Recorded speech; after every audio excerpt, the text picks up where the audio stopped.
Namaste, I'm Dr. Shweta Chaudhary, Assistant Professor in Mewar University. In this, we will be discussing about conflict under organization behavior.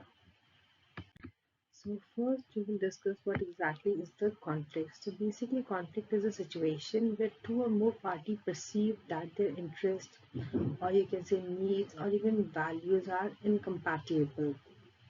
This could involve disagreement. Basically, disagreement is there or opposing viewpoint between individual group or organization is there.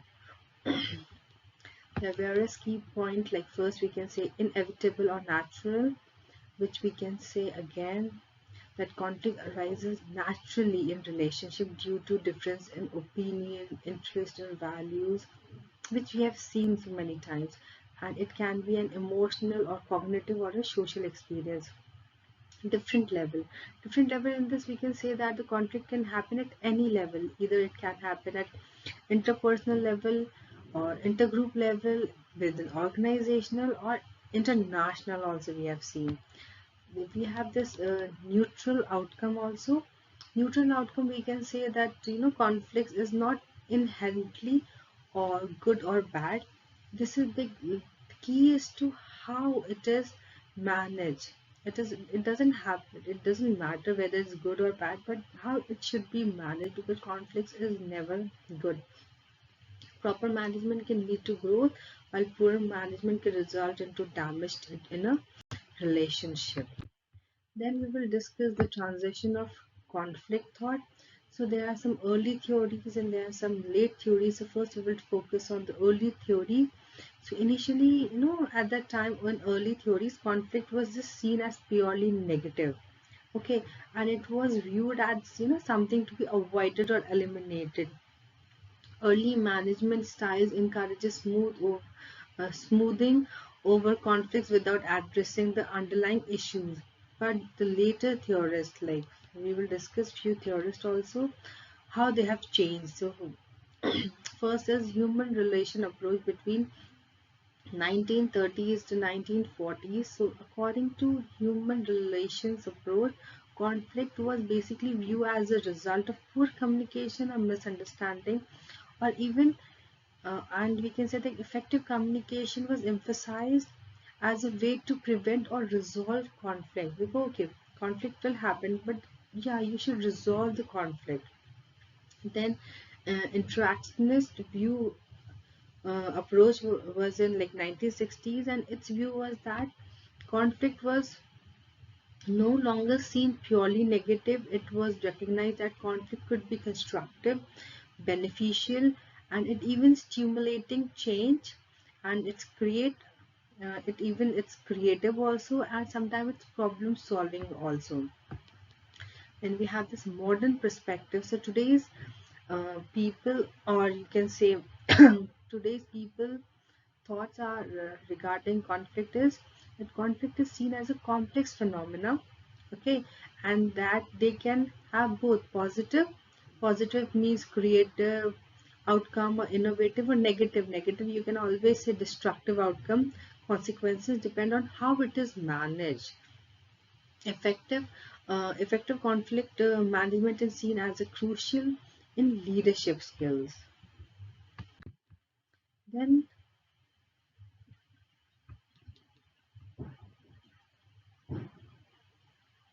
Vendetta causing a decline in teamwork and productivity. So, conflict is neither inherently good or bad. Outcomes entirely depend on largely how it is managed and how, basically parties engage themselves in to resolve the conflict. Now we will discuss the stages of conflict, and or you can say there are some conflict process. So first of all, uh, first stage is known as potential conflict. What happened in this? A conflict arise when there are difference in values, goal and expectation. Everybody knows it. Okay, at this stage what happens, basically the conflict is not yet expressed. Okay, but there is an underlying tension which everybody can see. Then the cognition personalization stage. At this, conflict is recognized as a problem, And like, people are there's emotion after conflict, such as people are start feeling frustrating, anger began to emerge, and issue also began become more personalized, and the parties involved began to feel threatened, or they even misunderstood the other person. After this intentions stages there in this, both the party began to develop conflict handling strategy. They might choose to resolve the conflict through collaboration or avoid it completely. Okay, then this behavioral stages there. In behavioral stage, handling plays an important role, because at this stage conflict is expressed through communication or actions or reactions. So conflict can be escalate or de-escalate, entirely depends upon how it is being handled by both the parties. Final stage is outcome. So this result in the result of this outcome can either be positive or negative. How it can be positive, but that it can be improved by understanding, or better solution is took out, or negative is totally damage the relationship. And when a relationship is damaged, obviously the productivity of the person was also reduced. Effective conflict resolution leads to a constructive outcome. So it is really very important that every conflict should be effectively, or it outcome should come in constructive manner. Now this negotiation stage. Negotiation, we can say it is basically a process in which two or more parties seeks to resolve conflict, okay, or reach a mutual agreement by communicating their needs, interest, and goal. The primary aim is to find a solution that satisfy the all party needs and interests, while maintaining or improving the relationship between them. Negotiation can never be used to resolve disputes or finalize contract, or come to mutual agreement in any setting, business, legal, or interpersonal, etc. There are some bargaining strategies. So first is basically, you can say win or lose. You can say disruptive bargaining. This is a competitive negotiation strategy where the focus is on dividing a fixed amount of resources. Each party tries to maximize their gain, which often result in winner and a loser. Like someone is winner and the other one is loser. For example, we can take a negotiating a salary increase, where both the parties aim to secure the highest possible amount for their sides. Then we have this uh, integrative bargaining, which is basically a win-win situation, a collaborative negotiation approach where both the parties seeks to expand the available resource and find mutually beneficial solution. And this approach basically involves a creative or open communication and flexibility. Again, we can take an example like negotiating a partnership agreement where both sides identify shares goal and work towards a solution that benefits both party equally.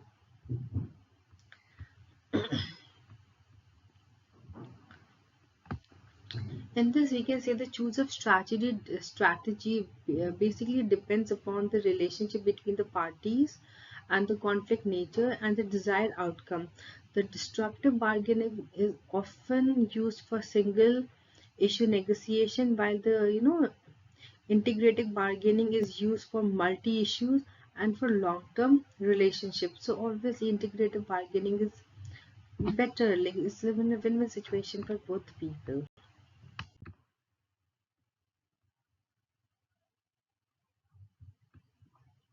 Now we will discuss the negotiation process. So first is preparation and planning. So first of all, we will discuss preparation and planning. Successful negotiation begins through preparation. Okay, and this includes research. Obviously, when preparation is there, so we have to research and other parties' interests, understanding your own goal and limit, and identifying the potential alternative if the negotiation fails. Then the second one defines definition, you can say, of ground rule. Both parties establish the parameters for the negotiation, such as the rules for communication, timing, and expectations for fairness, that both the parties will be fair. Then clarification and justification. Each party present their demand and they even justify their position by explaining their needs and interests at the stage. More focus on underlying interest rather than positive. It is essentially, for successful negotiation, the bargaining and problem solving. This is the heart of negotiation process where offers a counter offer or exchange. Creative problem solving is a key to reaching an agreement. Then we have closing an agreement after successful bargaining both the sides on the term. This is when a deal is finalized or commitments are made. At this time, closing an agreement is done. This step is done basically. So, and the last one is implementation and follow-up. After the agreement is reached, it is really very important to implement the solution effectively, because otherwise it's useless, and both the parties should maintain communication to ensure compliance and address any new style that may, or any new issue or problem that may arise.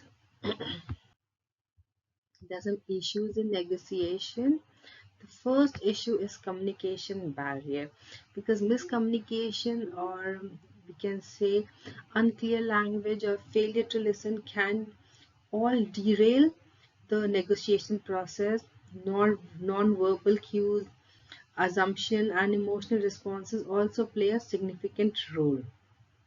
So yeah, communication problem is an issue in negotiation, and sometimes there is some power imbalance. Like in some negotiation, one party may hold more power due to resources, authoritative nature, or anything, etc., and which can lead to unfair outcome. And the more powerful party may dominate, leave the weaker party with fewer favorable terms. Then we have this emotional dynamics, like some people are emotional, like such as they soon become anger, they are frustrated, or anxiety can cloud judgment and hinder effective negotiation. And sometimes managing emotion response is critical to maintaining a constructive dialogue. Sometimes it is cultural difference also, because different culture norms and values can impact negotiation style. Understanding and respecting culture differences can help preventing misunderstanding and even facilitate better outcome in international negotiation. Last but not the least, that is BATNA, which means better alternative to negotiated agreement. Thus, we can say that knowing your alternative if negotiation fails is crucial, and a weak BATNA makes you vulnerable, while a strong I gives you more leverage during the negotiation.